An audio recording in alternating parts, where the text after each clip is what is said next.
আসসালামু আলাইকুম। এটিএন বাংলা সংবাদে সবাইকে স্বাগত জানাচ্ছি আমি সুমনা ঘোষ।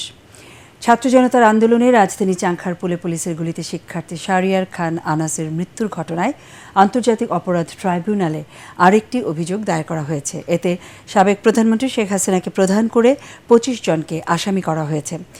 আনাসের নানা সাইদুর রহমান খান বাদল সকালে আন্তর্জাতিক অপরাধ ট্রাইব্যুনালের চিফ প্রসিকিউটরের কাছে এই অভিযোগ দায়ের করেন।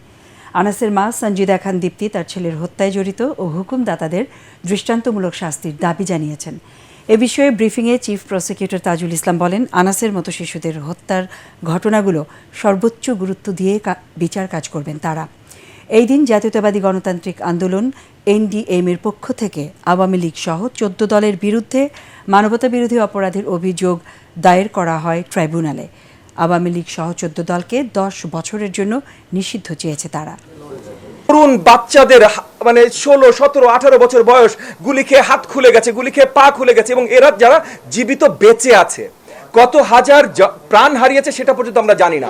এই ধরনের মানবতা বিরোধী অপরাধের জন্য যারা দায়ী, তারা দল হোক, গোষ্ঠী হোক, অর্গানাইজেশন হোক, ব্যক্তি হোক, মিনিমাম তো ভাই ১০ বছর তাদেরকে নিষিদ্ধ ঘোষণা করা উচিত বলে আমি মনে করি। আওয়ামী লীগ সহ ১৪ দলের বিরুদ্ধে তাদেরকে বিচার প্রক্রিয়ার আওতায় আনার জন্য তাদেরকে এই মানবতা বিরোধী অপরাধের দায়ে তাদের বিরুদ্ধে তদন্তপূর্বক বিচার এবং আইন অনুযায়ী যথাযথ উপযুক্ত যে ব্যবস্থা সেটা গ্রহণের জন্য তারা দাবি জানিয়ে একটা অভিযোগ আমাদের কাছে দাখিল করেছেন।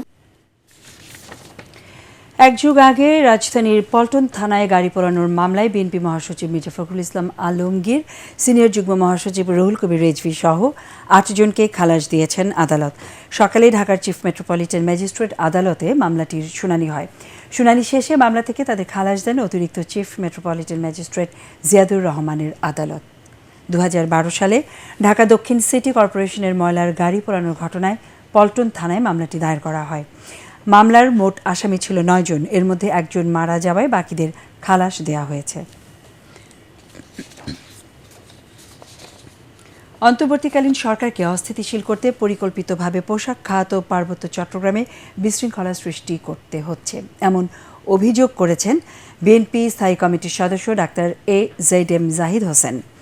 নয়াপল্টনে দলের কেন্দ্রীয় কার্যালয়ে সংবাদ সম্মেলনে তিনি এসব ঘটনার ইন্ধনদাতা হিসেবে গণ আন্দোলনে ক্ষমতাচ্যুত শেখ হাসিনার সহযোগীদের দায়ী করেন।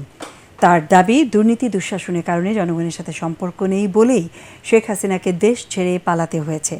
ডাক্তার জাহিদ অভিযোগ করেন, প্রশাসনে এখনও স্বৈরাচারের দোসররা বহাল তবিয়তে রয়েছে। বন্যায় ক্ষতিগ্রস্ত বৃহত্তর নোয়াখালী অঞ্চলের শিক্ষার্থীদের জন্য শিক্ষা উপকরণ পাঠানোর দাবিও জানান তিনি। এই বন্যা উপদ্রুত অঞ্চলে আমরা যত জায়গায় যত বিশৃঙ্খলা, ফ্যাক্টরিতে ভাঙচুর, কারণ ভাঙচুরের কারণ কি খোঁজ নিয়ে যেয়ে দেখবেন ওই ফ্যাক্টরির শ্রমিকই না। আজকে হিলট্রেক্সে হচ্ছেটা কি? হিলট্রেক্সে হচ্ছে বাংলাদেশকে অস্থিতিশীল করার একটা পরিকল্পনা, অর্থাৎ সর্বত্রই সেই রেখে যাওয়া স্বৈরাচারের দোসর যারা ছিলেন তারা এখন ভাবছে কবে তারা ঢুকবে, বিভিন্ন টুক করে ঢুকে পড়বেন, টুক করে ফেলে দিবেন, এই সমস্ত কথা বলে না। এখন আমরাও বসে আছি, দেশের মানুষ বসে আছে, টুক করে চলে আসুন, তখন দেখা যাবে আপনার ঝুপ করে কি হয়ে যায়। আসন্ন দুর্গাপূজাকে ঘিরে উস্কানি থাকলেও বিশৃঙ্খলা রোধে মাঠে তৎপর থাকবে র্যাব। শারদীয় দুর্গাপূজায় সকালে ও বিকেলে বিশেষ টহল থাকবে বলে জানিয়েছেন র্যাবের আইন ও গণমাধ্যম শাখার পরিচালক। তিনি আরও জানান, সারা দেশে পূজা মণ্ডপের নিরাপত্তায় কাজ করবে র্যাব। যে কোনো ধরনের অপ্রীতিকর পরিস্থিতি মোকাবেলায় প্রস্তুত থাকবে কমান্ডো, বোম ডিসপোজাল ইউনিট ও ডগ স্কোয়াড। কোনো জেলায় আমরা দেখতে পাচ্ছি যে ১০,০০০-এর মতো পূজা মণ্ডপ আছে। তো সেই সকল জায়গায় আসলে আমাদের র্যাব একটি এলিট ফোর্স হিসেবে আমরা মূলত স্ট্রাইকিং হিসেবে থাকব। যদি কখনও কোথাও কোনো ধরনের সমস্যা হয়, আমরা আমাদের মোবাইল নাম্বারগুলো তাদেরকে দেওয়া আছে, আমাদের ফোকাল পয়েন্ট প্রত্যেকটি 10টি থেকে 15টি করে পূজা মণ্ডপের জন্য একটি ফোকাল পয়েন্ট করা আছে। সেই ফোকাল পয়েন্টের মাধ্যমে যদি তাৎক্ষণিকভাবে আমরা কোনো ধরনের তথ্য পাই, আমরা সার্বক্ষণিকভাবে তৈরি আছি। ইসরায়েলে ইরানের হামলার পর বিশ্ববাজারে বেড়ে গেছে তেলের দাম। গতরাতে ইসরায়েলে ইরানের ব্যালিস্টিক ক্ষেপণাস্ত্র হামলার পর মধ্যপ্রাচ্য জুড়ে বড় ধরনের সংঘাতের আশঙ্কা করা হচ্ছে। এতে তেল সরবরাহ ব্যাহত হচ্ছে, সে কারণেই বাড়ছে তেলের দাম।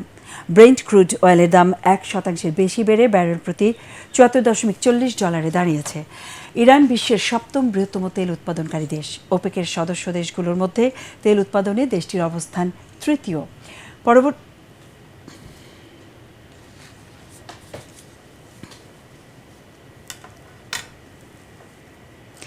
এই ছিল এখনকার মতো। আমাদের পরের সংবাদ দেখার আমন্ত্রণ জানিয়ে শেষ করছি। ATN বাংলা সংবাদ ইউটিউবে দেখতে ব্রাউজ করুন youtube/ATN Bangla News। ধন্যবাদ।